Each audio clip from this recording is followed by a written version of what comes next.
Welcome back to the panel discussion, Attracting and Retaining the 2020 Workforce, sponsored by Accenture on federalnewsradio.com and 1500 AM. I'm your host, Jason Miller, and my guests today are Deborah Kircher, the Chief Human Capital Officer in the Office of the Director of National Intelligence, Angela Bailey, the Chief Human Capital Officer in the Department of Homeland Security, and Jill Goldstein, the Managing Director for Global Talent and HR Business Process Outsourcing at Accenture.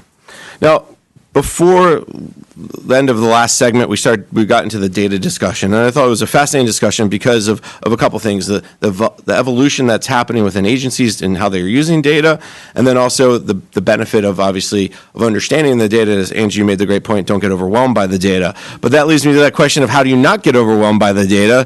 And as I said, OPM I think has done a tremendous job of giving agencies data from the employee viewpoint survey. But then how, as a HR manager, as a Chico, how do you not get overwhelmed by that data? What do I go first? What do I do? What's most important?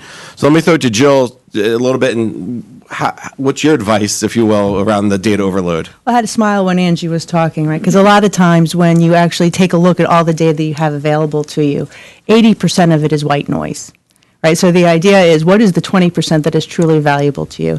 And then what we recommend, quite frankly, is you focus on hypothesis-based analysis. Right, if you're just going to mine all the data and try to figure out what nuggets are there, it does become analysis paralysis, to use a cliche. So we do talk to our clients about doing hypothesis-based analytics, so that this way, whatever you come up with is truly actionable. Let me jump in and just interrupt you for a second. When you talk about hypothesis-based, define that, meaning I have a problem and I think the answer is this, and then will the data support it? Yes, absolutely. So you start off with a working hypothesis that says, I'm particularly challenged to actually build a pipeline in Kansas City. Right? Let me actually take a look at Kansas City. My working hypothesis is that the job requirements are not clearly articulated, so let me do some regression analysis and figure out if that in fact is the case, comparing it to other geographies. So therefore it becomes actionable. And the 80 to 20 rule, we've heard that a lot. Yeah. Is it the fact that because you're collecting so much and you're really trying to solve a specific problem, that a lot of that data just doesn't matter to that specific problem? Is that the white noise issue? Absolutely. So changing a personal address, a residential address, may be important to some things that happen in HR. But as we're starting to talk about those specific hypothesis-based analysis, about finding the right talent, it becomes less important. So you just want to make sure you're really focused on the core data set. Angela, is the data overload problem a challenge, or when you look at it from a Chico's perspective, how do you kind of sort through what you're hoping to get done, or how best use the data? I think for me, I think it could become a big issue because, we're absolutely faced with, just a ton of data that's sitting in front of us. But for most of us, I would say that especially at the Chico level, let's just take it, at our level. We've been in this business for 25, 30 years. So all of these pendulums swing back and forth, and the tides rise and the tides lower, and all of this stuff at the end of the day, we can just collect all this data, but we have this, I think, innate sense of some of these things anyhow, and we know exactly where to pinpoint and exactly what to look at. And so I love this idea of hypothesis building where you say, this is what I think the issue is, and then you kind of go get the data to see whether or not it actually proves yourself. Most of the time we're validated by what we already think. I don't know that we have to necessarily hold 1,000 focus groups to figure out, right, or keep surveying over and over and over again to ask people the same thing that honestly sometimes, I'll go back to kindergarten, that I think we learned in kindergarten and we just choose not to do it. And so I just think some of this is a little bit of gut intuition followed up by some data that just validates what we already know. And I think that's a key point you're making is let's not overestimate the value of the gut, right? Yeah. The value of your experience of doing this and saying what's really going on here, and then adding the people side. Deborah, talk a little bit about your perspective of the data overload and then making sure that you don't lose track of your gut. So I echo those comments as well. It's really, the key point is really striking that balance, right? Because it could be a data overload. And how far do you take that? And do you let that be the driver, where the common sense has to come into play, mission requirements have to come into play? I mean, there's other factors that certainly have to be taken into consideration. So I know for the intelligence community, we look for the workforce planning, the people that do this for a living, and the data analytics people to do that piece of it, but it can't be everybody doing that. So it's just striking that balance and listening to the climate survey and listening to the employees as well too. So it's combining everything together that's going to help chart our path forward.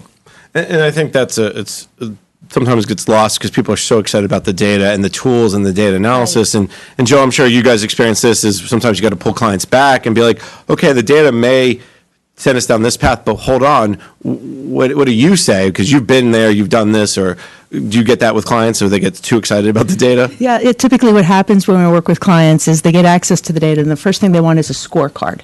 Right. They want a scorecard. Dashboard. Yeah, a dashboard that has red, amber, and green indicators associated with it. And it's important to get visibility into your business. So I'm not eliminating that as a valuable tool, but it falls short of being actionable.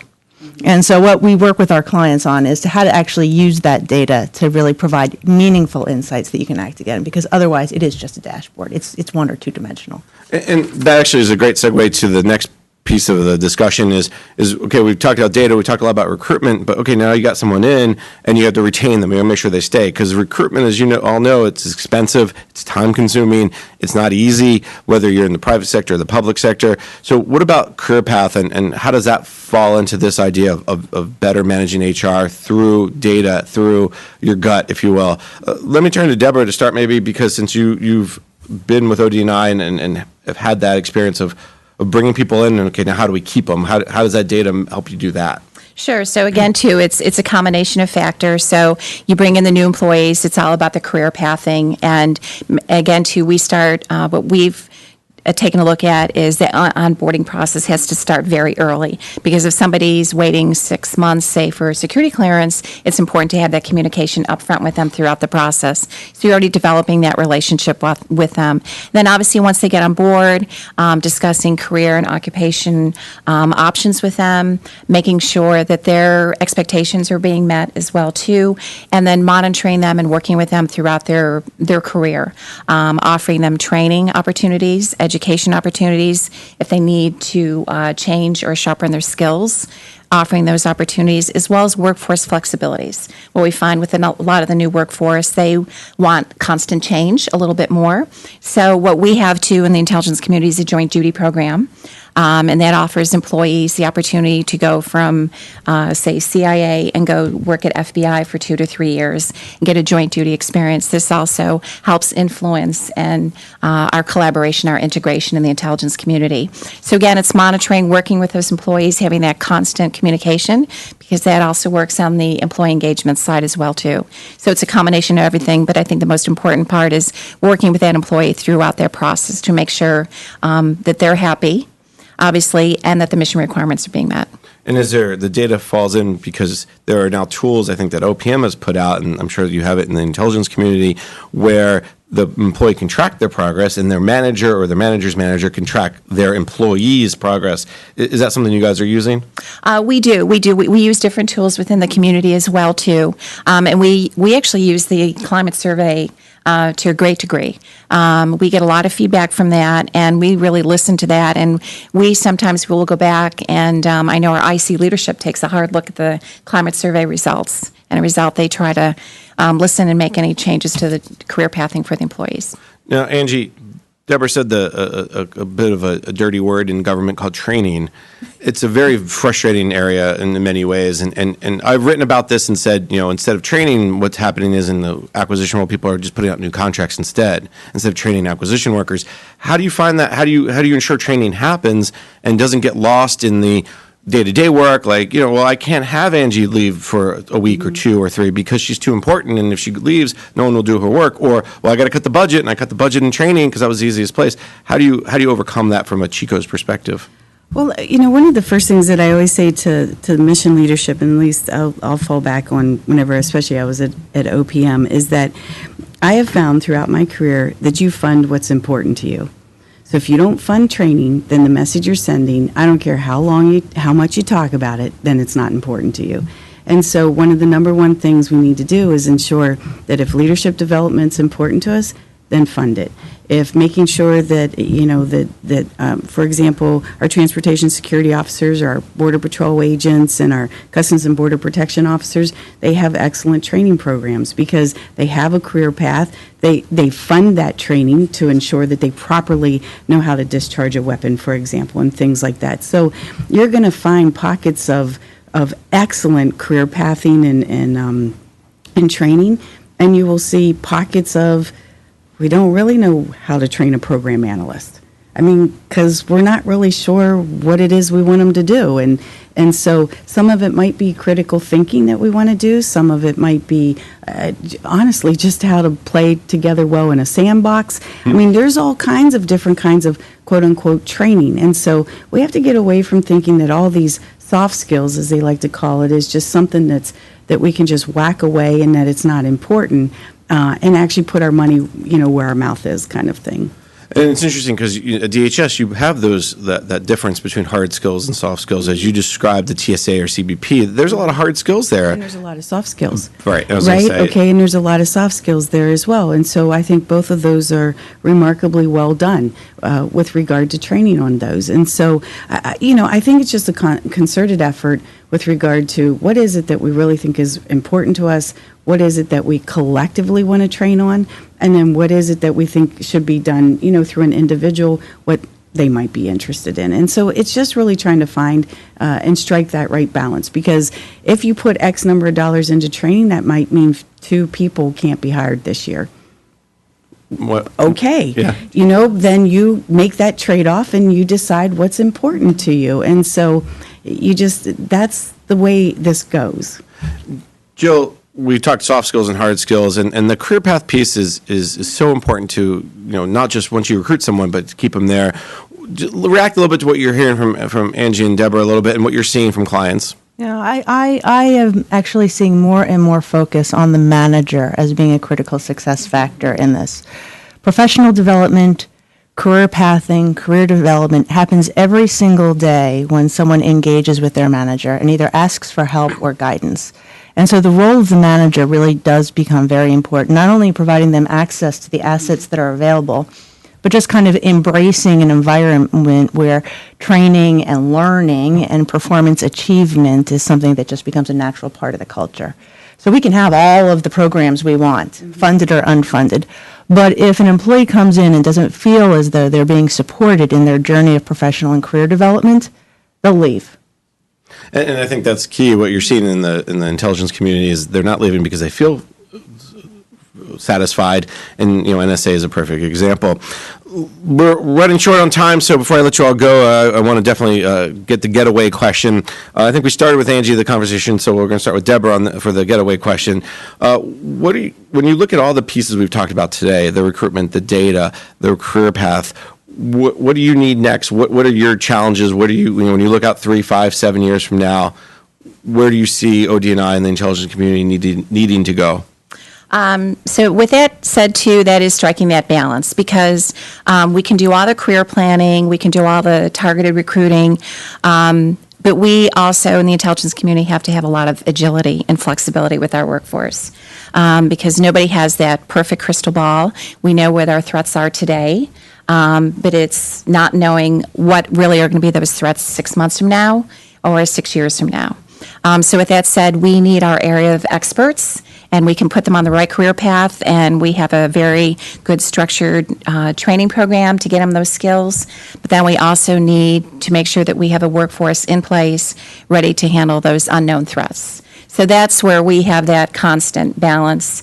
But that's good, too, because we have a combination of both, having that structured training and with the skills. But what we try to do, too, if we recognize that we can move people quickly and give them the new skills if they need them. Angela, we heard agility, flexibility. I'm sure that's the same for you. Mm-hmm. Yeah, it's kind of tough to follow whenever it's like, I don't want to just sit here and again say, yeah, ditto.